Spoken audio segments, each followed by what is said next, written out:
everybody. Welcome to our live chat of the Leavenworth Case. I am so excited to talk about this tonight. I'm joined with Corin Faye, who is my wonderful friend and editor. And we are so excited to talk about this book because this is the book behind my new book. This is the book that Katharine Green wrote that was an 1878 bestseller straight out of the gate. It's actually often credited as one of the first American bestsellers ever. So it's wonderful that it was a mystery written by a woman, published under her own name and everything. So we're very excited to dive into that. Oh, I just have to point out, I am wearing my Leavenworth Case book earrings. So this is the first edition of the Leavenworth Case. I printed it off and put it on my book earrings because I love doing that. So Corin, how are you doing tonight? I'm doing pretty well, Trisha. Thank you. Yes. I'm so excited to do this. So first off, I got to show everybody what I got in the mail today. This is the first print arc of my new book. So this is A Deed of Dreadful Note, which comes out May 30th. And this is my passion project. It is my baby. It is the first mystery featuring Katharine Green. It is the first and only ever written historical fiction featuring Katharine Green, the mother of detective fiction. So this is all about her writing the Leavenworth Case. It begins in 1872 in New York City, and it just takes a deep dive into what maybe could have inspired her writing of it. And goes all the way through to the end to when she's published it. So, and then lots of reader notes and author notes throughout it for you to check out. So this is coming out May 30th. It'll be available in all print, ebook, and audiobook. So I am very excited to get out there. Oh, and the audiobook is read by me. So that'll be new. But yeah, so tonight we're going to talk about the Leavenworth Case, which is the book my character, Katharine Green, is writing in the book. So I'm very, very excited. So the Leavenworth Case, a little bit about it. It was written, like I said, she started it in 1872. And what's important to realize is that that is 15 years before Sir Arthur Conan Doyle published his first, The Study in Scarlet, Sherlock mystery. So this is, and then it was published, this was published in 1878, which means it's 9 years before Sherlock. And I want to point that out to everybody because if you pick up the Leavenworth Case, what you will discover very quickly is that there are lots of things that remind you of Sir Arthur Conan Doyle, of Agatha Christie, of Lord Peter Wimsey and Dorothy L. Sayers. You will find lots of things that just evoke every mystery you have ever read. And that's because of the Leavenworth Case. It is full of tropes and cliches, what we recognize as tropes and cliches of today, but it's because she did it first and she put it all together. So not only a woman at that time, one of the first to publish a mystery, she's the first to publish under her own name. There were a couple women, Meta Victor, who published The Dead Letter in 1866, I believe, but she published under the name Seeley Register. So she's credited as the very first American mystery actually ever written. But nobody knew that it was a woman until recently. It was actually within like the last 10 years that they discovered who Seeley Register was. But then after her, so 66 was The Dead Letter, 67 is when actually none other than Louisa May Alcott published The Mysterious Key and What It Opened. And it's a novella and it's a mystery, but it's not a detective mystery. It's an amateur sleuth. But you might recognize her name from Little Women. She's the author of Little Women. And this actually came out, her mystery came out before Little Women. Little Women comes out, I think, a couple years later. So, and if you're interested in knowing more about the timeline of all of this, I actually posted that on my blog. So if you go to patricia-meredith.com, you will find a timeline of Katharine Green's life. But I didn't just include her, I included the history of the mystery genre. So I went all the way back to Poe. He's normally credited as the father of detective mystery.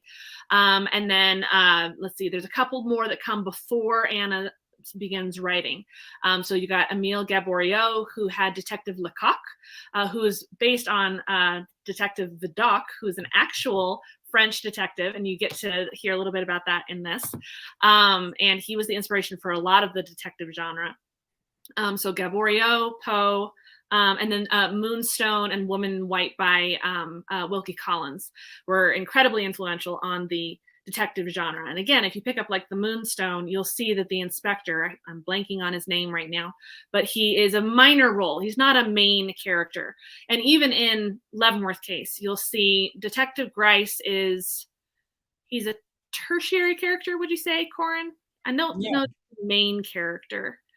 It focuses more on the lawyer and the family, but Grice is definitely very, very present. So I've had a couple people read my book as arcs, and they've said they loved the character of Detective Sokol, and they were very excited to hear that he basically will also be in the Leavenworth Case. So they wanted to go out and read the Leavenworth Case, because in my book, what I have Anna meeting somebody who inspires her to write Detective Grice. And basically that's because I picked up the Leavenworth Case, fell in love with Detective Grice, and said, I want to write him too.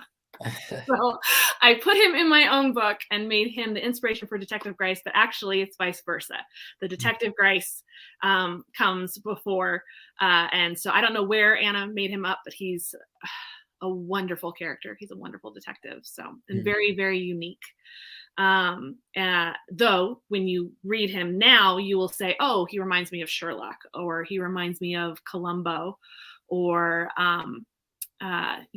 maybe a little bit of Poirot. There are elements of like the armchair detective that I see in him. So, but we can talk a little bit more about that as we get into the Leavenworth Case.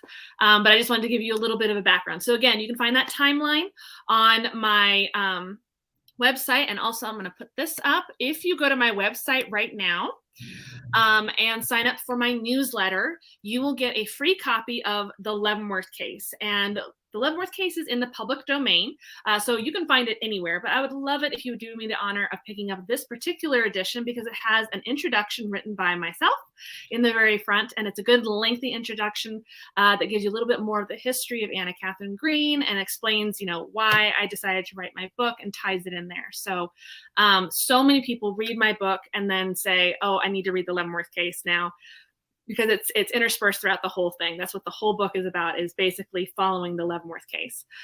So you will want to have a copy of it. So this way you will have a copy. You'll be ready to read that right after you read my book. And hopefully you'll fall in love with it as much as I did. Or you're going to end up like Corin, who, I won't put words in your mouth. What did you say? What did you say just now? Oh, I prefer Trisha's book over the Leavenworth Case. You said you liked my version better. So, I do. It is a little bit more modern, I guess. The Leavenworth Case, if you take a dive into it, just know that it's Victorian literature. So it's going to be, it's slower, it's more detailed, it's sentimental was another word Corin used. It's very it's very Victorian in its sensibilities. So I tried to point out all the positives of it in A Deed of Dreadful Note. And I like to talk about all the aspects of it that I love. But it definitely has, it has its parts. I give you permission to skim. It's okay. You probably won't miss much, but if Grice ever opens his mouth or she's describing Grice, please stop and read it, because that's my favorite part of the Leavenworth Case, is how she describes Grice. And like I said, that's why I had to put a character in here that was Grice, because I wanted to write her detective, because he's so much fun to write. So all right, let's see. So where do we want to start, Corin? Well, why don't you start off by telling me, well, here I am taking over the conversation, Trisha, but tell me the things that you love the most about Grice.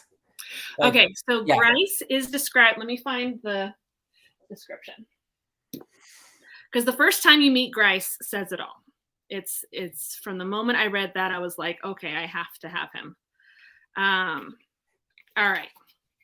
So this is on like page 7. So it's right there at the very beginning of it. You can see I've got highlights and comments all through it. I love it. So, all right. So what we open with is a lawyer. So it's a young lawyer is our amateur detective. He's our first person.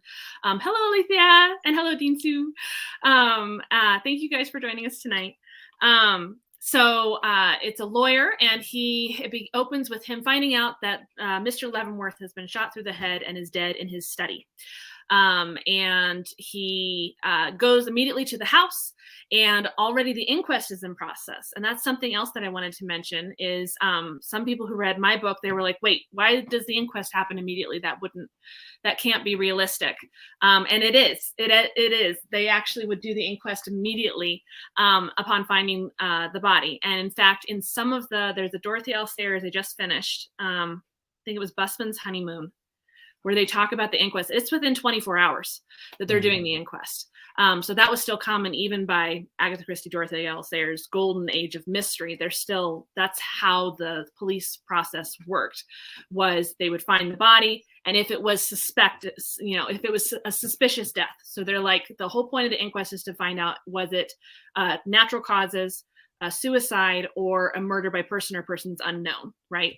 And if they can get to the point of discovering who the murderer was, because sometimes you have a stupid murderer who falls for explaining it all right there within 24 hours. But sometimes it was that easy, and then the police could just arrest them on the spot and file the charges, and then they would do the hearing and the trial and all of that. So it could be a very quick process, but normally, of course, especially in murder mystery novels, right? You're not going to find out the murder that quickly. So they would hold an inquest immediately. And you'll find very quickly that Leavenworth Case is full of she knows what she's talking about when it comes to the lawyer and talking about the crime system and detectives and all of that. And that's because her father was a lawyer. He was a criminal attorney in New York City and Manhattan, though they moved quite a bit. They moved to Buffalo and the other B one. Anyway, Manhattan, all over the place. So you have to track like where they're living at certain times. But he usually had his offices in downtown Manhattan. So she would sit in on these inquests, and she would sit in on these trials that her father would attend and pick up on little things. And that's why her book, The Leavenworth Case. So actually the Leavenworth Case was used by Yale University pretty soon after its publications. This would have been actually Yale College at that time. But they used the Leavenworth Case as required reading in their law classes because it was so accurate, and it taught the perils of circumstantial evidence. Yeah. So it's that spot on. So when you pick it up and you're like, oh, that's not real. No, it is. It's actually so accurate.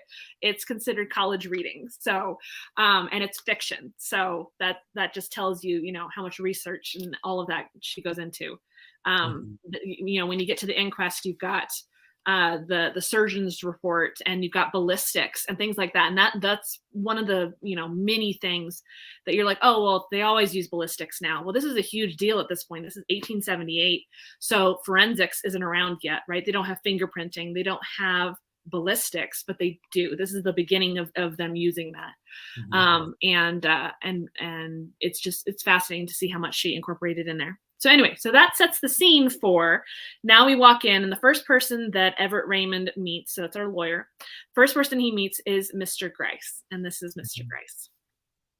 So let's see. So they've talked a little bit about the body, and they need to go up and they need to see it.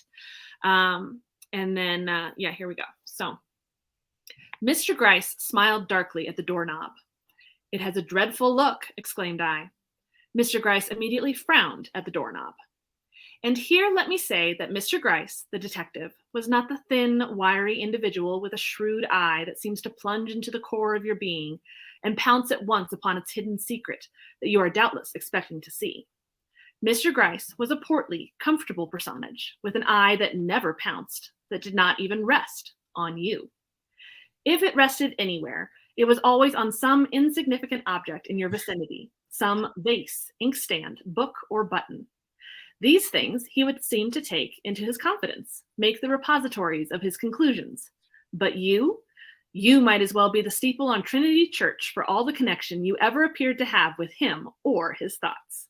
At present, then, Mr. Gryce was, as I have already suggested, on intimate terms with the doorknob. And I just love that. Every time she talks about Gryce, that's how it is. He's making eyes at the inkstand, and he's contemplating the chandelier, and he never makes eye contact with the people he's looking at or talking to. And so in that way, he reminds me of Columbo, right? That bumbling detective that you take for granted. I don't know. Have you ever seen Columbo, Corin? No, I I haven't. highly recommend it. It's wonderful. Peter Falk at his best. It's Okay. amazing. Nobody else could play Columbo. I would like to see them try, because it would be a great series to redo. My only problem with Columbo is that they always start by showing you how the murder happens. So it is not a whodunit. Okay. You know, as the watcher, and that took a little getting used to, because I don't like that. I like guessing who it is. But you know from the beginning who did it. It's a question of, how will Columbo solve this one, right? How will he get hit? How will he answer the question?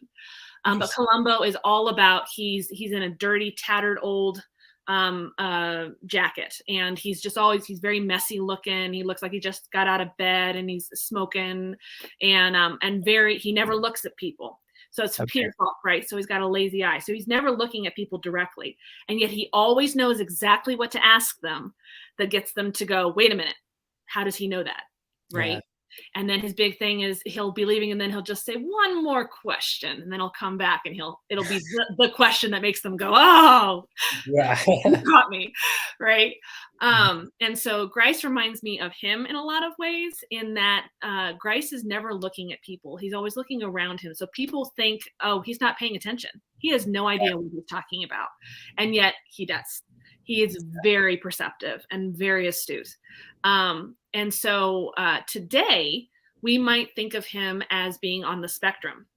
We would probably label him as such, since we're big on labeling people. So he could be considered like autistic or somewhere on the spectrum, because of how his brain clearly works.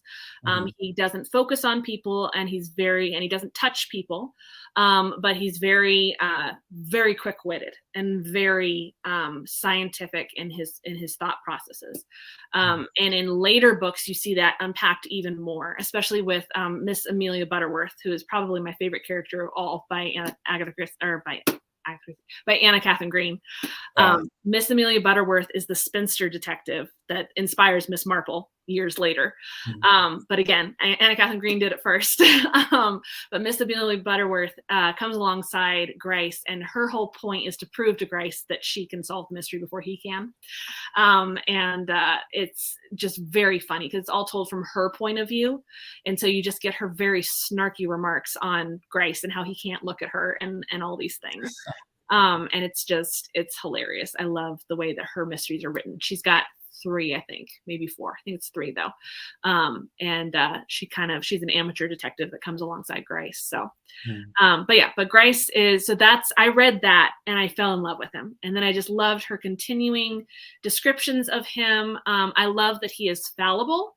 He doesn't always get it right. In fact, there are several times in the Leavenworth case that you think, I think he got it wrong. And he does a lot of kind of hit or miss. He'll say one thing, and then he said it because he wants Raymond to fight him back, to play devil's advocate and argue with him, so that he can really figure out which way it is. Because then he has a lot of quotes that are again, very Sherlockian. I had a list here.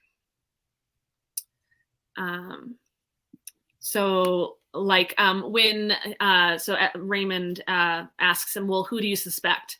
And he says, everyone and nobody, which is definitely something Sherlock says at one point. Or he says, it is not enough to look for evidence where you expect to find it. You must sometimes search for it where you don't. And I will have a whole list of all the quotes that I used that were Anna Katharine Green's, that I put back into the mouths of her characters and inspirations in here, because some of these, I'm not going to give away all of the quotes here, because some of them I actually put in the mouth of Sokol to then inspire Grice, and vice versa. So it was really fun to basically, bring him back to life. So some other ways that he's like Sherlock is Grice has assistants. He has Q, like Bond's doc friend, who's always giving him, the magic things that he needs. So Q is one of his, and it's short for query. And then there's Fobbs, who is good at watching people, as in a fob watch. But I have to explain that one to my readers because some people didn't get it. It makes me think of James Bond. Yes. So, and the reason Grice needs assistance is not because he doesn't look at people, it's because he has rheumatism and gout. And so the second time that you meet him, at first he's up on his feet, he's at the inquest, he's out there, doing the dog thing, the hound dog thing. And then the second time we see him, he is bandaged head to foot, or at least on his hands and on his feet, because of his rheumatism. It's so bad. And so he has these assistants that go out and are like the Baker Street irregulars for Sherlock, who bring him all of his information. And so that's where I see Poirot in him, because he uses his little gray cells. He often will just be sitting back and having conversations with people, and he's able to solve it without going out there and digging up clues, which is one of the things Poirot is always saying is, well, I'm not going to go out and look at cigarette butts. Like at one point he makes a direct jab against Sherlock and his 150 versions of the cigarette. So, and I love that. I love how the mystery genre is full of people referencing each other. It's very common, and it's so fun to see that. So, yeah.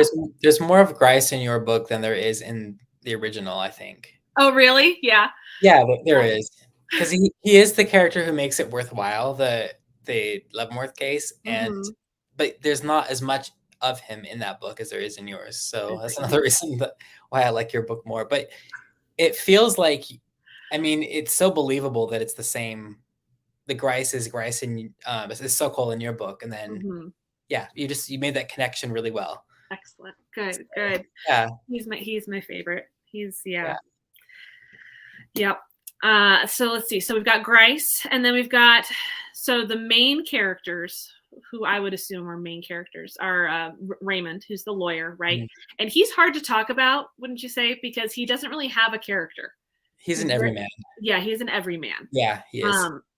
Very, very bland. He's just a lawyer, and he's just there, and he's more there as a love interest, and as an amateur detective, someone for Grice to bounce ideas off of. Yeah. He's very much kind of the chivalrous young gentleman.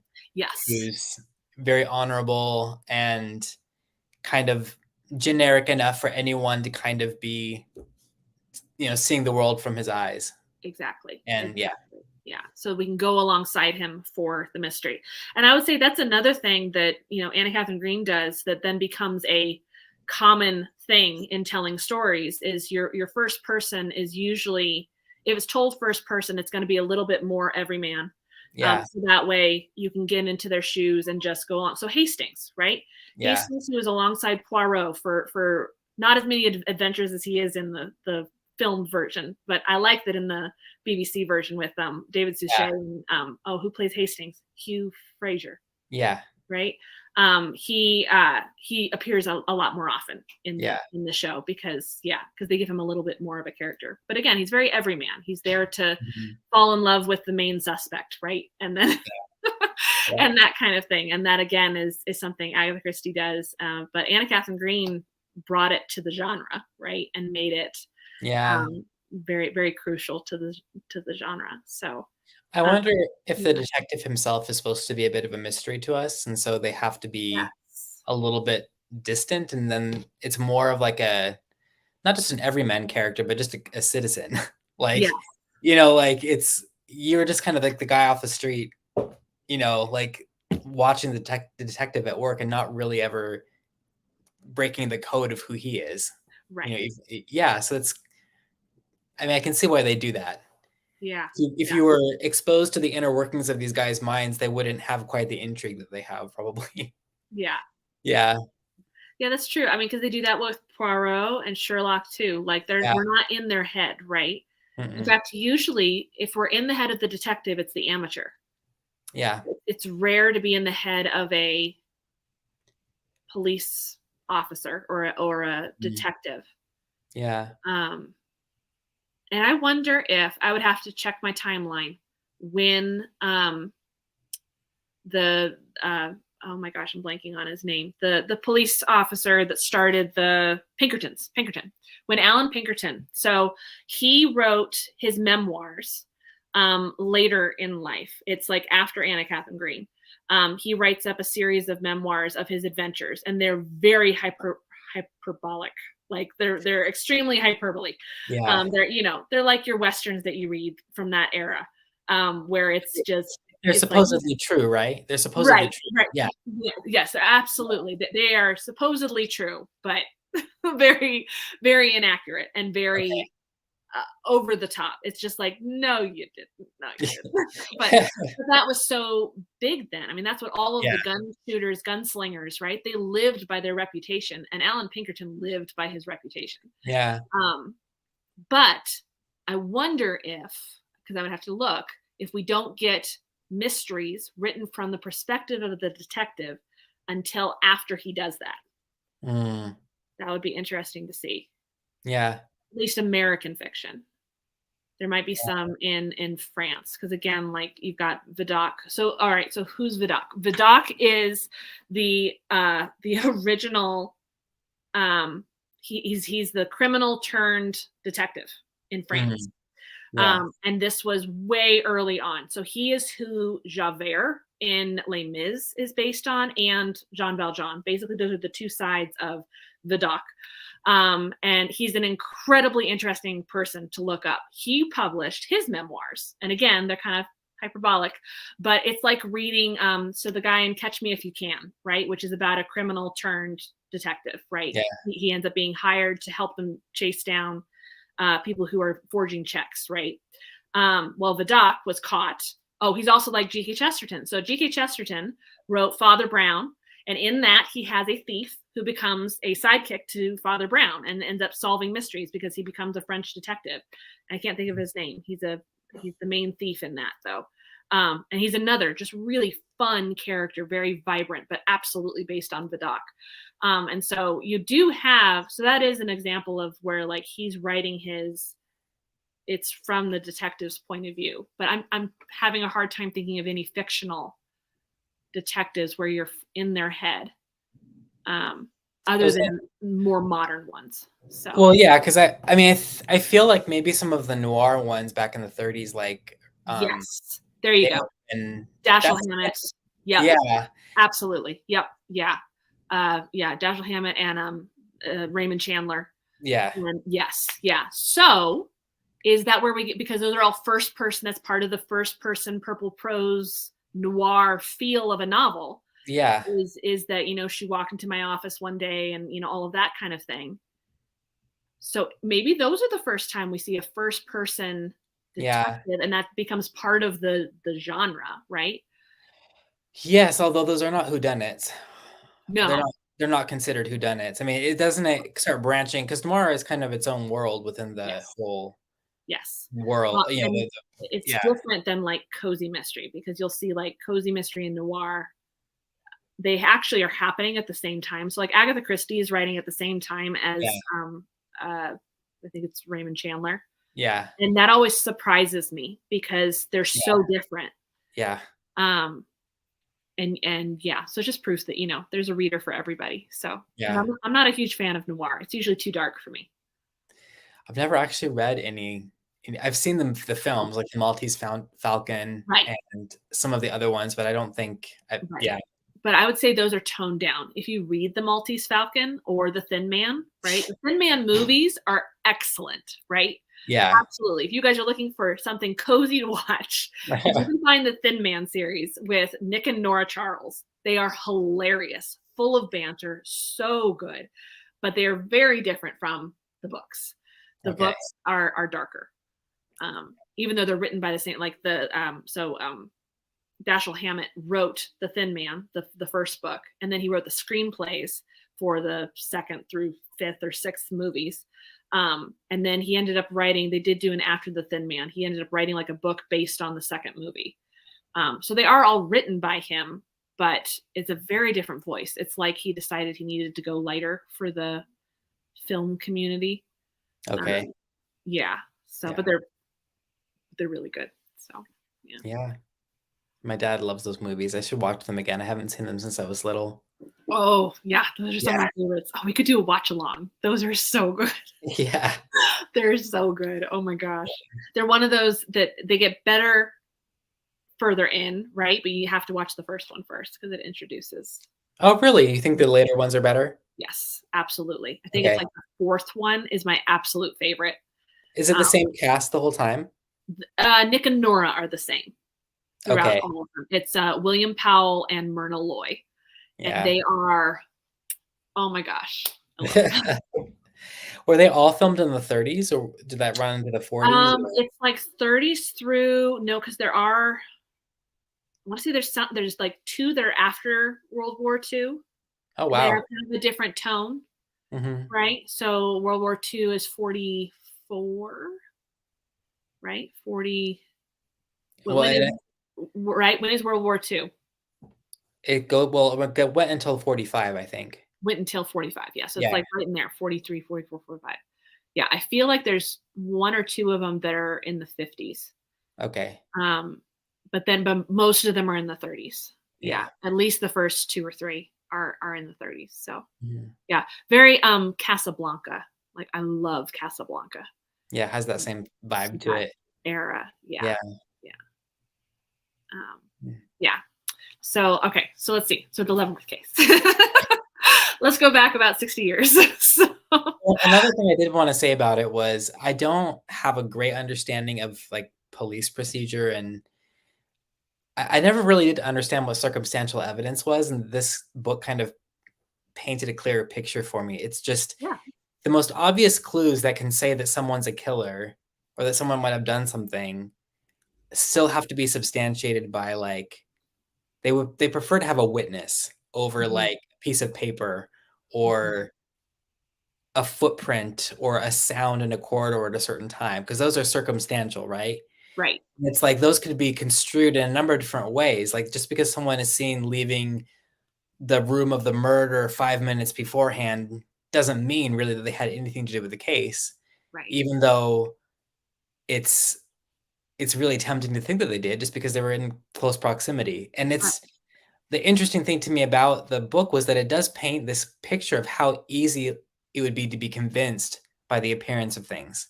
Because I do remember that reading it through both the first time and then this last time, I'm like, it's hard for me not to believe that Eleanor isn't the killer because it so feels like how could anyone think otherwise? I mean, she's fiddling with things on the desk. Yes. She's bending over the fireplace. She's burning clues. Yeah. She's doing this. She's doing that. I'm like, what's this girl up to? She's hiding the truth in very obvious ways. And it's, so part of me is like, I understand why they would kind of be tempted to give her a guilty verdict. And the race, that makes the race to kind of clear her name all the more urgent. But it's, yeah. So you feel the urgency because you realize circumstantial evidence can lead to maybe a false conviction because it is so convincing. And yet, with all these things kind of at play against her, there still is this undercurrent of she didn't really do it, probably. I forgot if this is supposed to be spoiler free or not, but we'll try to keep it spoiler free. Mostly because, mostly because, like, so if you read my book, I changed the ending, but I changed it so much that sometimes I have a hard time remembering which way it actually ends in the actual book. Well, I haven't spoiled your book. I've spoiled the Leavenworth Case. Right, exactly. No, and you didn't spoil it. Because the other thing is, like, I kept mixing up Eleanor and Mary. I always have a very hard time keeping them straight in my head. Like, which one is the blonde and which one is the brunette and which one is he actually in love with and which one, and who thinks who is at fault. So does Mary? I think it's Mary thinks Eleanor is guilty, right? And then but then it switches later. And so that's actually partially why in my book, I like mix them up. Yeah. I have her writing it one way at first, and then I have her writing it another way. Also because my book takes place 6 years before it got published. So I know she changed things. in between. So I felt like I could be kind of wishy-washy. And also then it doesn't give anything away. That way you're like, okay, well, which way did she end up writing it? Well, you have to read the Leavenworth Case to find out. So well, and she doesn't, did you feel like it was very descriptive, like especially of people? Well, it describes appearance a lot, but I found I struggled with the character development. I didn't feel like the character development was very deep, except for Grice. Yes. But it's a lot of description of how things look. Yes. And I think I got a little bit, and the two female characters are so beautiful that it's kind of like hard sometimes to relate to them as people. I kept seeing them as works of art because she kind of describes them that way. She like compares them to like the statue of Psyche, I think, and like and they're so beautiful, ideally beautiful. And I think that might be more Victorian, whereas I feel like nowadays we want our characters to be a bit more human and down to earth, and like so that makes it harder for me to get into it. So I struggled with that, but I did really appreciate her facility with language, and then I did love her description of the rooms. Yes. Like the sort of the gaslit rooms. That's where the descriptions, I did love it. And I wanted to kind of walk into some of those spaces. Yeah. It was more her descriptions of people that I had a hard time with. Yeah. They're very surface level, it feels like. Yeah. And then, she doesn't really go deep with people, but definitely with rooms. And I think she relies on the rooms telling you more about a person. And then she'll describe like what they're doing, their body language a lot. But not necessarily. Yeah. So like even, and Raymond, mostly what you hear from him is how much he thinks Eleanor is gorgeous. Like it's over and over and over again. Oh my God. You did her already. She's beautiful. Move on. She has other aspects worth looking at. Come on. So that's definitely, it's very Victorian in that way. And that's why I say, to just know that going into it, that it is a Victorian novel. So yes, you're going to get lots of fainting, lots of swooning, lots of Eleanor like throws herself across the body, and I couldn't touch him if I had killed him. So don't you know that I'm telling the truth? And so which reminds me of a Cadfile. Have you ever read Cadfile books? I've seen some of the episodes of the series. Yes, yeah. So there's the one where they go to Wales and they're digging up the bones of a body, and the Welsh people get upset. And then one of the daughters of the dead guy, the daughter of the dead guy, does this whole thing where she's like, she's going to make everybody touch the body, because she believes that if the murderer touches the body, his blood will come up and like will mark his hand, and he'll be red-handed. So that's actually where the term "caught red-handed" comes from, is from this belief that the murderer, if he touches the body, he will get blood on his hands, and then he'll be caught red-handed. So this is what they believe. And so that's why Eleanor does that, is this Victorian belief that, well, no, she actually could not touch him. If she had killed him, there would be marks on her body that would prove that, God will out, and he will prove that this person is the murderer, and so strike me down, that kind of thing. I mean, where those phrases come from, well, strike me dead if I'm lying. No, they actually believed that God would strike them dead if they lied. And it's like, wow, okay, because this is the time of Bible thumping, right? This is the time of preachers who preach, hellfire and brimstone, and and we've gotten away from that. We've gotten more into, Jesus loves everybody. And so, there's a happy middle there somewhere that's the gospel. But so it's really interesting. You see a lot of that in the Leavenworth Case. She doesn't shy away from the Victorian sensibilities, even though I have her kind of complaining about them a little bit in my book. Yeah, but you also have her kind of realizing that she needs to write what people will read. There's a compromise there. Exactly. That's what I decided was, I think she knows what she's doing, because in her later books, she takes a decisive step away from that. Okay.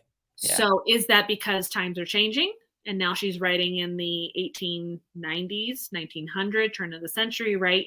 Is it because things are progressing forward and so you're like, oh no, she's just learning to be a better writer, right? Yeah. So is that why the first one is so Victorian in some of its sensibilities? Is because she's trying to sell a book, right? An overnight bestseller. So she did something right. But you know, but you have to wonder sometimes. Yeah. Well, like, are you a fan of like Les Mis, or do you find that long-winded? I really loved Les Mis. Yeah. It felt for one thing, I haven't read it for 20 years, so it's been a while, but I remember loving it, and I'm not sure what the difference is because I do feel like there's a little bit of sentimental quality there, but it just didn't feel very as strong as the Leavenworth Yeah. Case. Yeah. I think it's more plot-centric and character-centric. I mean, the Yeah, whole Les Mis is so deep in character. They yeah, are it is. so fully fleshed, every single character, that they Yeah, have a 50-page backstory. That's the complaint everybody has, right? Is you yeah. get to the priest and you hear his entire backstory, which she does in this, right? The difference is though that I love the character of the priest, and so I'll read 50 pages of his backstory because I actually don't mind that. Right. Yeah. That's why I don't mind Victorian literature. It's more just that I think Katharine Green is really great with the legal side of it, but her character development. So I'm not as interested in the characters, Yes. except for Grice. Right. And so that's the difference, is that I think Hugo is better with character development, Yes. and Oh, she yeah. may have gotten better as she went along. Yes. Yeah. Yes. Yeah. I absolutely believe she is, because if you start with Miss Amelia Butterworth with those ones, there must be much more character centric. Okay. But they're also told from a point of view of a woman. Yeah. So I don't know if that has any effect on it, that she thought, well, I'm in the head of a man, so I'm not going to notice as much. I will focus on the legal side of things, but it's still very soppy for being from a man's point of view. Like, it's, yeah. Well, there is kind of that type though who's super idealistic and very chivalrous and very much the perfect gentleman. Yes. Yes. And she just kind of takes that. I feel like I've read that in other Victorian novels, which is just, it's hitting all the right notes for their ideal, which is fine. It's just not great with character, like being interested in the character development side of things. Right. And I remember him saying in the book that I could be misquoting the book, but it's like he would believe Eleanor was innocent even if she wasn't, because of how beautiful she was. And I'm like, that feels very Victorian. Yeah. And I'm like, I kind of think you're a lawyer. It probably is not a good way to think. Just being swayed by someone's appearance. Exactly. Yeah. Well, and some of it, I wonder, because there's so many articles written about how she was influenced by her father, and by who he was as a lawyer. So sometimes I wonder, like, how much her perception of him as a lawyer, like, was her father very emotional? Was he very, he was easy to impact? If he, he's a criminal attorney. So is he, and I could never find exactly, and maybe I'll find this out for the next book, because I'm finding new sources every day, but I couldn't find out for this book if he defended the guilty, or if he, if he was a defense attorney or a prosecuting attorney. Because I know there's a big difference between those two attorneys, and what kinds of cases they would take. So in my book, I decided to make him a defense attorney in this particular instance. But I know that it's usually it's one or the other. So I wonder though if she saw him being emotionally impacted by people's stories, right? Did he often, could they twist him around their little finger, right? And say, well, of course I'm innocent. Of course I'm innocent. And then he's shocked when they're proven guilty, right? But I don't know. I can't find proof of that yet. Or I have not found proof of that yet. So it'd be interesting. I'm desperately looking for his cases. So I'd love to find some of his actual cases. But yeah. I had another thought. Anyway, go ahead. Well, one of the things I was going to say, which is kind of just or not that serious of a remark, but it was interesting to read an American period piece. I don't, so much Victorian stuff is European. Yes. And it was really fascinating. And especially, one of my favorite books is The Age of Innocence. I love Edith Yes. Wharton. Yep. But she was writing about 1870s New York from the year 1920. Like, she was looking back on it. This Yes. is written contemporary, like in a contemporary way to the 1870s. And so Yeah. I was like, wow, an American period piece. Here we are in our own mansions with everyone in their period attire. And I'm like, I had to remind myself, this is not England. Right. I'm not reading about London. I'm not reading about Charles Dickens's London or anything. This is America. We don't often, most of our older literature, I think, focuses more on like different regions in America. Like, you have Mark Twain, you have Willa Cather writing about the pioneer experience. You don't often get like the built up East Coast, more like urban, the equivalent of London story. So I did enjoy it for that reason.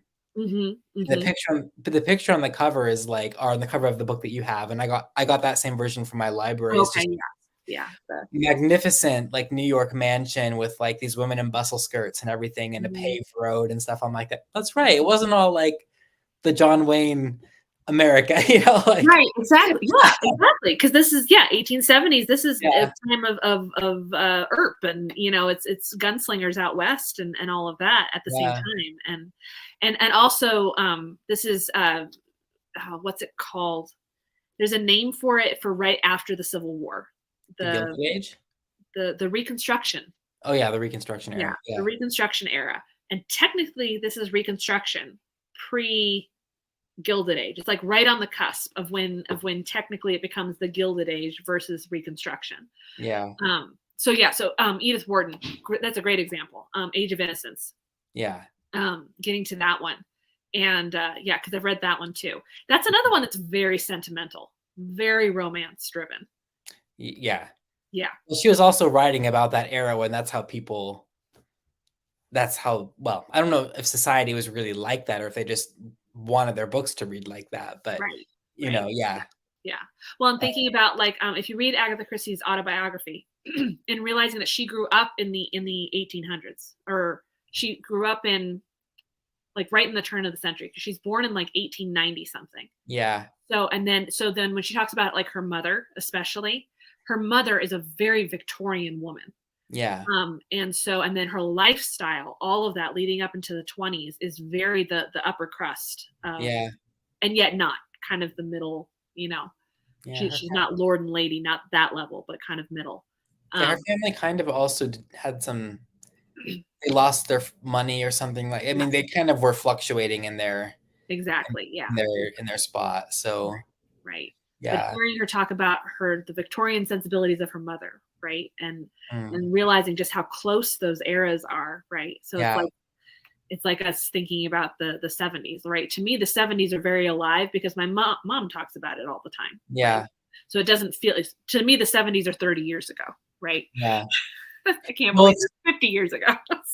One of the lines that I remember from The Age of Innocence, because Edith Wharton was writing that in 1920, she just said back in the 70s. And I just thought, she's talking about the 1870s. And she's now, her distance from the 70s was our distance from the 1970s. And we would still say the 70s. Yeah. It's just, I mean, obviously it starts to fade as the further off you get, but it's still alive and kicking to us. Exactly, right? Yeah. It's still, there's nothing new under the sun, and history recycles. And well, think about it, like you and I was born in 84, so I was a child of the 90s. At this point, I'm kind of contemporary with Agatha Christie only 100 years later. Yeah. So I'm looking back at my childhood, like from the end of the 20th century, and it's like her childhood, the end of the 19th century, and World War I changed so much. It must have been weird for her looking back on her childhood from the 20s. You have these women in flapper dresses and bobbed hair, thinking about her childhood with the women in the long dresses and the men with the collars that came up to, it's like so many dramatic social changes in her young lifetime, making her childhood probably feel very just different from then the contemporary life that she was living, and then what the children of her generation heard. Yeah. Wow, that's a really weird thing to think. Yeah. Yeah. Yeah. I mean, and looking back, like my brother and I always joke about movies from the 90s. We love them because we grew up watching them. But we're like, there's a 90s feel to the movies, Oh, or an 80s or a 70s feel. And that's what, for Anna Katharine Green, her book had a 70s feel for people. Like, right. Yeah. Yeah, exactly. Yeah. This is 1870s, not 1890s. It's like, Right. So I wonder if I think I've always felt like that's part of the reason why she eventually gets overshadowed, right? So eventually she's forgotten, right? Most people have never heard of Anna Katharine Green these days. They've heard of Agatha Christie and Sherlock, right? And then we jump all the way back to Poe, right? Yeah. But otherwise, Agatha Christie is the name. If anybody knows anybody who wrote a mystery, it's going to be either Agatha Christie or Sir Arthur Conan Doyle, right? Yeah. Yep. Yep. But nobody has heard of Anna Katharine Green. And there's others in there that are forgotten. Emile Gaboriau, I discovered through her. Now I'm reading his stuff. He's the French one. They're wonderful. They're so good.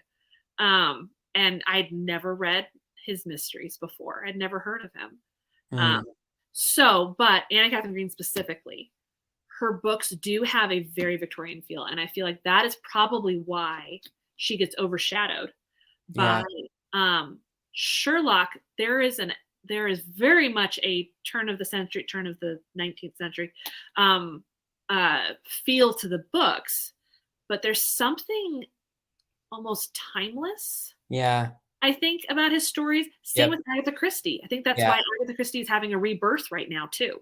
Is she's timeless because she doesn't describe her era. It very rarely impinges on the story, right? It really could take place anytime because she doesn't, and if she's referencing the war, it's like, well, it could be any war. It could have been, this war or that war. And so it's like, they could almost be modern in some of the things that they're writing. But Anna Katharine Green's books are very, at least this one, the Leavenworth Case specifically, is it could only have been written in the 1870s. Yeah. Yeah. And, it's interesting too, because yes, they're timeless, but they're also quintessential for their age. Like Agatha Christie's very associated with like Art Deco and like the 1930s, especially because of Poirot. And Sherlock Holmes is, I think, really identified with 1890s, like gaslit London. But for whatever reason, they become icons of those eras. Yeah. So they're what those eras are known for. And those are very classic eras to a lot of people. Whereas the 1870s, I'm not sure. I don't know. There was like a switch at the end of the 19th century where I feel like that turn of the century feel, we all know it. Yeah. 1930s, we all know it. And maybe because we're so familiar with those stories, but for whatever reason, Anna Katharine Green could not like transcend that. And I'm like, but Hugo's still around. And we have Dickensian London and everything. So why did they sort of like become these icons that made their own time periods transcendent? Like they did kind of like, it's just interesting. They just had these. The Age of Innocence is one that I would say more people, like I read it in college, right? Yeah. It's one that more people have heard of, but I could not tell you anything else that's public. And even that, like you said, it's written in the 1920s. So I can't think off the top of my head of like 1870s works, Little Women. But other than that, even Little Women is like, is the Civil War era, right? So it's that right before. Yeah. That's what I associate it with, is the Civil War era. Yeah. I mean, you have to become, it's like as a writer, I felt like Anna Katharine Green, she was kind of like the Victorian things kind of controlled her more, and she wasn't able to like write above them. Whereas like other writers were able to write kind of like above their era. Like they utilized their era, but they weren't like kind of subjugated to it. And so they feel more timeless, like Conan Doyle and like Victor Hugo and like, but she just feels so Victorian that it feels like an artifact more. And that's. But again, this is only this book. Have you read any of her other ones? No, I'm just talking about the Leavenworth Case. Yeah. But I think that's part of what has killed her off, is because this is her debut novel. So this is the first one everybody picks up. Okay. And so you miss her later stuff. Yeah. And her later stuff does get better, right? We all as authors get better as we write more. Yes. Also, her writing changes after she gets married. Okay. It takes on a different tone. And that's interesting to see too. So I'm excited to read. I need to read, like, the next one is The Strange Disappearance, A Strange Disappearance. So my plan is to continue through her books and kind of write a book about her writing her book, you know, as we go through her timeline, because it does get better. But I'm hoping through doing that, I can, you know, eventually I can do a tier ranking and say which one. Okay, no, if you actually want to start with Katharine Green, this is actually the one you should start with, because this is the one that reaches modern audiences in a way that is Sherlockian or Agatha Christian, in a way that, you know, people will identify with it more and like it more today. This might have been her bestseller that, you know, sold 1 million copies, but it was, at that time, that's what people liked to read. Nowadays, we're looking for something a little bit different. So, yeah. Yeah, and like the comment, some of those other authors also had wealthy patrons. Exactly, it is who you know and who promotes you, and with the Katharine Green, she's doing it on her own. Eventually, she gets hooked up with Putnam, and because her first book is so popular, like, eventually her poetry gets published, and her poetry was what she wanted to do originally, it's very sentimental and there's aspects of it you're like, it's not the kind of poetry that we like to read today. But her shorter stuff, some of that is so evocative and so good, and that it hits more of the modern sensibilities. But like, the only reason she got it published was because she knew a publisher who was like, yeah, I'll publish anything you write. And she's like, well, I wrote these, so will you publish these? And he's like, sure. They didn't sell, so poetry never sells, unfortunately. Yeah. That's an unfortunate truth. So, but before we wrap up, one of the last things I wanted to talk about was also your work, Corin, because you and I have both been influenced by other works, and then we have thought, how about retelling them or rewriting them in a new way? So, Corin, can you tell us a little bit about your Macbeth project?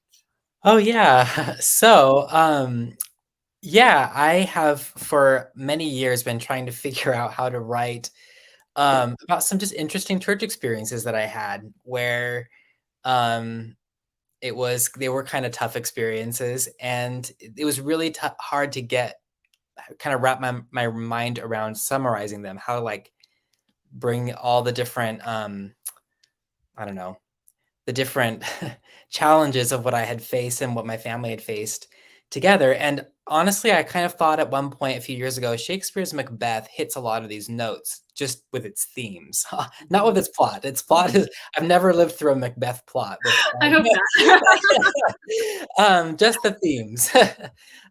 So I was like, why don't I just try to use Macbeth as a framework to tell the story about, unfortunately, like, abuse of power and influence in some church environments. And the challenge has been really interesting. I'm not finished with the book yet. Trying to take a very dark and violent and gory play set in medieval Scotland and translate it into a 21st century church environment, and just talking about leadership and kind of that abuse of power and just temptation. You know, I mean, Macbeth he's tempted with power. And there's a supernatural element to the play with the witches, and there's the question of how is fate or any kind of supernatural force, you know, involved in human action and choice, which just also lends itself really well to a Christian kind of investigation into a church situation gone wrong. And it's been fascinating to try to take the different threads of the play and find contemporary equivalents for them, and how to translate the actual physical violence of Macbeth into more of a spiritual and emotional violence in the story, and just that deep sense of conflict. I mean, Macbeth, one of the things I love about the play Macbeth, and what has really helped to be a link with writing it in as a novel that's, I don't know if I call it an adaptation. It's just kind of an inspired by, but there's a lot of storm imagery, a lot of weather imagery in Macbeth. Yeah. Like, I can use that, especially because where the story is set in America, Washington State, especially Western Washington, can have that same gloomy Scottish like weather, and like some of the same winter windstorms and everything. So I'm like, perfect. Mm-hmm. Got it dialed in. So yeah, that's Absolutely. When my sister she did like woofing, where you work on organic farms. She did it in Scotland. She lives in Seattle, and she was like, "Oh my gosh, yeah, I was so ready for the weather. It was, it was so familiar to me." So yeah, So, yeah. so do you find is it are you using the actual lines from Macbeth, or you're modernizing them a little bit, right? Everything is modernized. And Okay. yeah, I didn't want to use any of the Shakespearean because it just doesn't sound right. Right. And some of the lines are so beautiful, I wish I could put them in the way they are, but Yeah. it's like, it just doesn't, no one in the 21st century would say this way. Mhm. And it's been also intriguing. I really wanted to put as much Shakespeare in as I possibly could. Um, and so I just went through the whole play and highlighted every line I could possibly use that I liked. I've only probably used about like a six of them, like a small fraction of them, because it's amazing all the stuff you really want to use and you can't, just because you can't work it in. Yeah. And if you try too hard, then it just looks forced. You have to like really use what comes naturally. But some things also fit so beautifully. It's like, Yes. wow, it's Mhm. amazing when that happens. Yeah. And Yeah. then sewing it into like just then my original work is also really a fun challenge, like not the easiest challenge or not the easiest thing, but a fun challenge. Hmm. So, because I'm like, I forget when I look back and reread it, I have to remind myself like what I did, because I'm like, it's good. It's supposed to be seamless. You're not supposed to notice. Right. That'd be too weird and too much of a jarring thing to notice if the tone or the voice shifts too much. But at the same time, I'm like, I think I've like dumbed down Shakespeare to my level enough where I'm like, I don't know, what did he write versus me? Awesome. Oh I my have to go God. like check. Yeah. Have you been marking it in the manuscript? I need to go through and mark it in the manuscript. I Yeah. didn't, because I was just trying to fly through it and get it done. Right. And now I'm like, I need to know so that I can go back and reference. Right. Yeah. And I feel like if I think back hard enough, I'll be able to remember which ones I put in there. But the whole idea is to make it so that it's all blended. Right. Then it's like you're camouflaging, and especially if I've changed the Shakespeare enough to sound contemporary American, Yeah. it changes. One of the things I do realize about Shakespeare is so much of his fame rests on the beauty of how he said things. Yes. Because some of the thoughts that he articulates are actually very, very ordinary, like Yeah. very basic. Like Hmm. there's one line that I love in the Shakespearean, which goes, "Oh, it's the mind of a child that fears a painted devil. The sleeping and the dead are but his pictures." Um, and that basically just saying like, don't be scared of this monster in your head. Hmm. Hmm. That's, it's just, don't be a little kid. And I'm like, what a simple thought, yet how Shakespeare says it sounds so beautiful. Yeah. So part of it even was realizing that when Shakespeare is automatically translated into 21st century American kind of ways of speaking, um, it really begs the question for me of like, is just making all the thoughts really accessible, is that really doing him justice? I don't think it is. Mm. Because I think how something is said with language, it's weird, but I almost feel like it becomes a part of what it means. So because something is said so beautifully and so poignantly, I think that actually does make it more intelligent in a way. Hmm. And I think if you were to just take Shakespeare, if I was just to take Shakespeare and put him into 21st century English, it would not be the same experience. And Right. it's not really Shakespeare. And so the only reason why I think what I'm doing is worth it is because I'm tying it into a different story of trying Hmm. to talk about church experiences. Hmm. Um, because with that motivation, using it to illuminate an experience to help me heal has been really beautiful and moving. But Hmm. just doing it to bring it into 21st century English, it's not really capturing Shakespeare. So I don't Hmm. know. It's an interesting conversation there, and um, yeah. But I'm glad that I could still use the play as like a framework, because Yeah. Shakespeare's mind, he's even with it being brought to like 21st century English, like it's so illuminating, and Shakespeare was just such a master. I Yeah. think he's the greatest writer in the English language, honestly. He's such a master. And just him shedding light on any situation, he's very prophetic in his way. And so just even looking at a circumstance of my own life through Macbeth, I'm like, I've learned so much just by doing this. Just by doing this. Yeah. That's what literature can do. So absolutely. yeah. Oh, there's so much more literature. Yeah. Yeah. So when I was writing, I went through and I marked any time I used a direct quote or, okay, this line was influenced by something in Leavenworth Case, right? And then I would put the actual line in my comment bubble. I should have done that. So yeah, well, I wasn't thinking ahead. But it's so weird in now, yeah. But yeah, but it's always fun to go back through that version with the comments and look at lines that I'm like, really? I wrote that? That's not something Anna said? Because it sounds like something Anna would say. But you know what? Don't you think that when you get into that mode, you're kind of channeling someone? Yeah. Well, yeah. It's that whole argument of, so like Andrew, so my husband, Andrew D. Meredith writes epic fantasy. If you want to look up his books. One of the things he loves to talk about is how we need to encourage young authors in writing. Oh my gosh, I'm blanking on it. Stories that are derivative of other stories. What's the word for that? So like you see Star Wars, you go write a Star Wars book. Fan fiction? Fan fiction, yes. Okay, yeah. So we need to encourage young authors to write fan fiction because you get it out of your system. But it also is like an artist. So he's trained, like that's what his degree is in sculpture art. Yeah. And so he's like, when you go to art class, you are told, paint this Monet, right? Or sculpt like this artist, right? Because then you learn their style and then you put it into your own, right? Yeah. They're not, so technically, you're going to class to learn how to be a forger.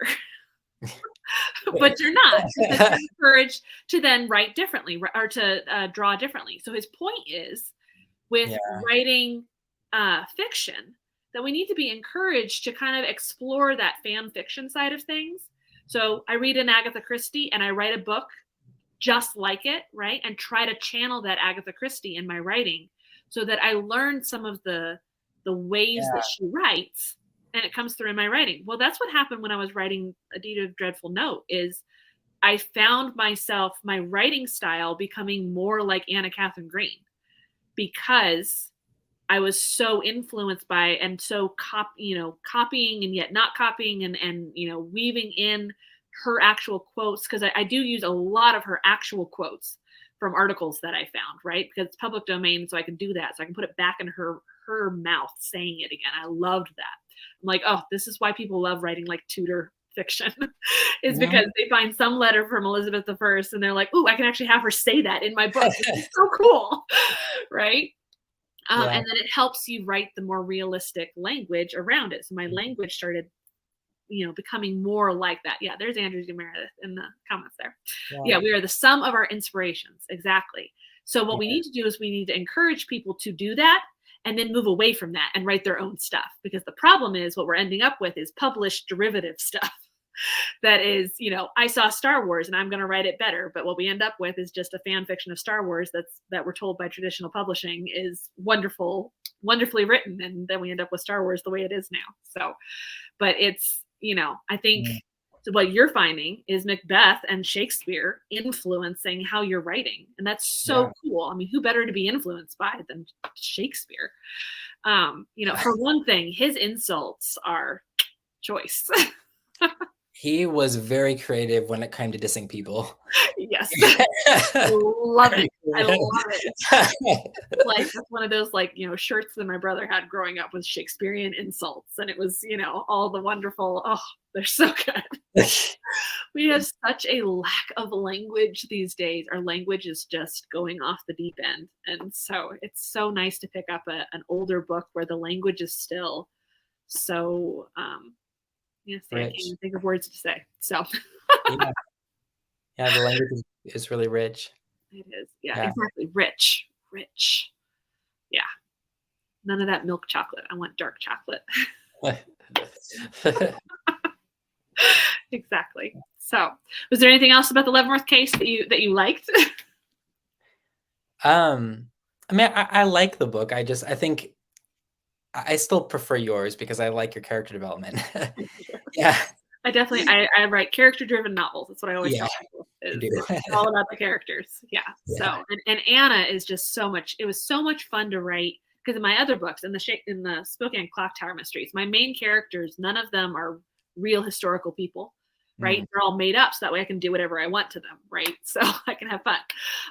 But all the characters they meet are cameos of real people. Right? And it's fun. I found I really enjoyed writing this as historical fiction and being limited by that box, right? Of I can't kill her off. I can't have her run off with somebody. I can't have her, because I know where she's going. I know who she's going to marry. I know she's going to have 3 kids. I know when her father's going to die. I know, so I can't, throw her father off the deep end. Nope. He is there. He is by her side. I had one beta reader who didn't like how much her father and stepmother are so positive that they just think she can do no wrong. It's like, well, those are actually actual quotes I found, like that they said to her. So like they were really positive and encouraging. I'm sorry I couldn't give her bad parents. That's not what she had. So yeah, it's, and so it was, and the other thing was like, she's a stepmother. How often do you see a stepmother who is so positive in fiction, right? Usually it's the evil stepmother. So I loved that I was able to bring forth a character who's not even my own creation. It's God's creation. And she's just this incredible person. She's another person that everybody loves in the book is Mother Grace. And that's really what she called her, was Mother Grace. And it's just, it was so fun to be limited by that. And so are you finding that with Macbeth? It's kind of fun to be limited by what our inspiration is. I love it. Yeah. I working within your limitations is a whole new brand of creativity. Yes. Like it actually is very like necessity is the mother of invention. You come up with things that you wouldn't have come up with if you didn't have that dead end, because you're not really completely in control of this world anyway. So it's it's great.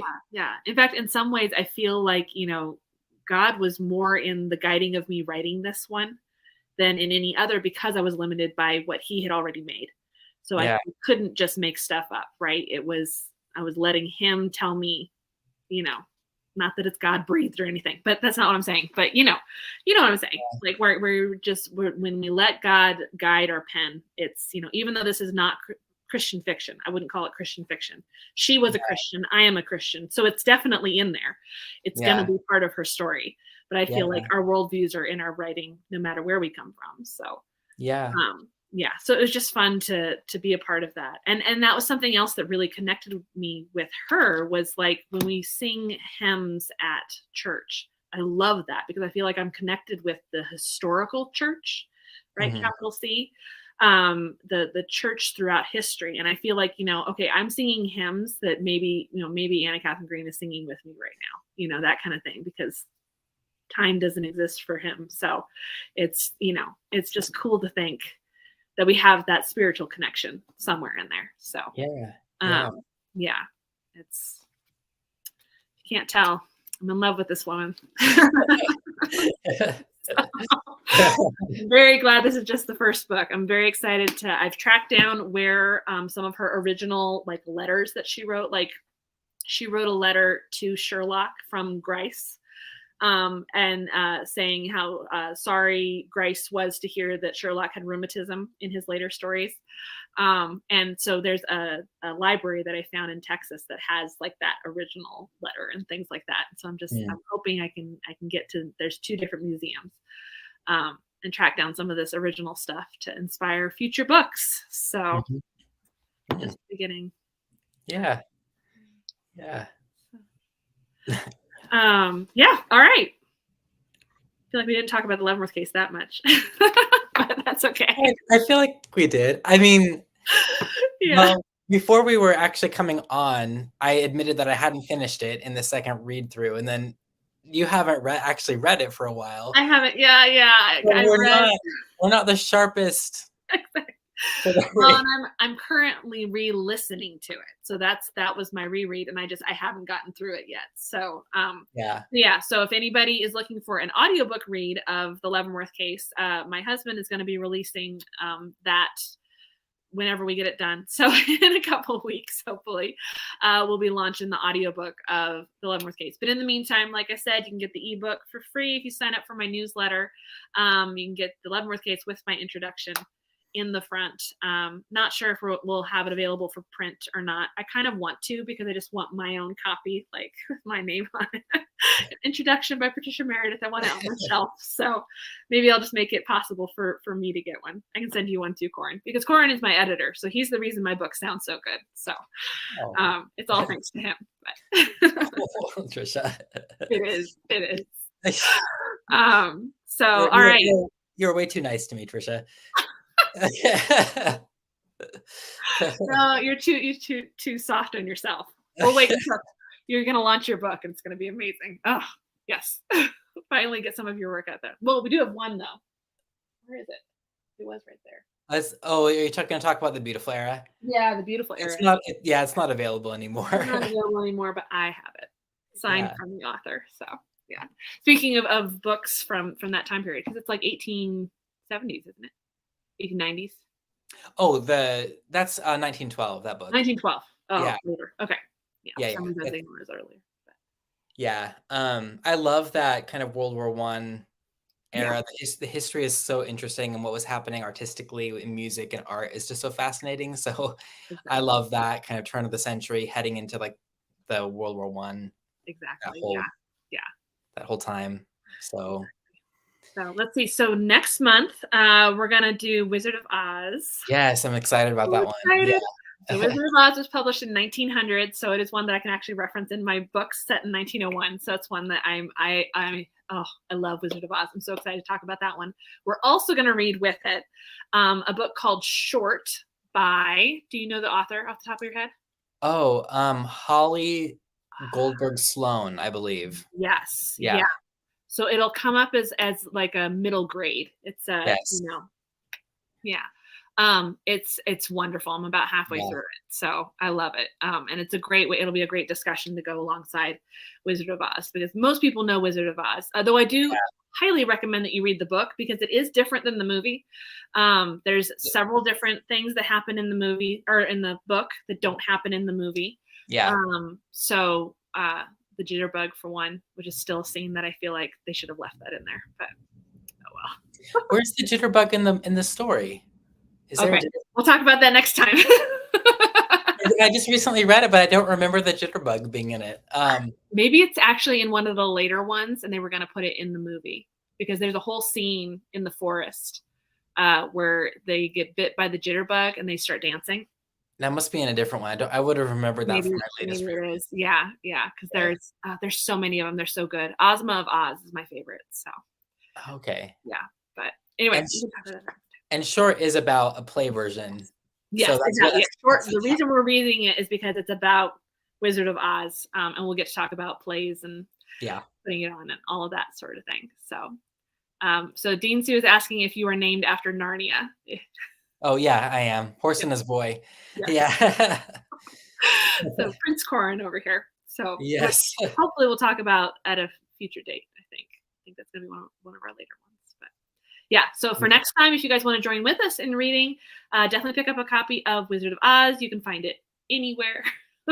And Short, I got mine through the library, so you might be able to find it pretty easily. So, and like I said, it's been a very enjoyable read. So actually, technically, they're both middle grade reads. So we missed middle grade March, but that's okay. We can read it in June and still be enjoyable. It'll be an enjoyable summer read. So thank you everybody for joining us tonight and being there in the comments. And if you're watching later, thank you so much for joining. And even if you're joining later, you can still get the ebook at my newsletter by signing up for my newsletter. That'll be going for probably the next year. About every year I change it, what my freebie is. So yeah. All right, guys. Thank you so much, and we'll have a good weekend. Yeah. Bye. Bye, everyone.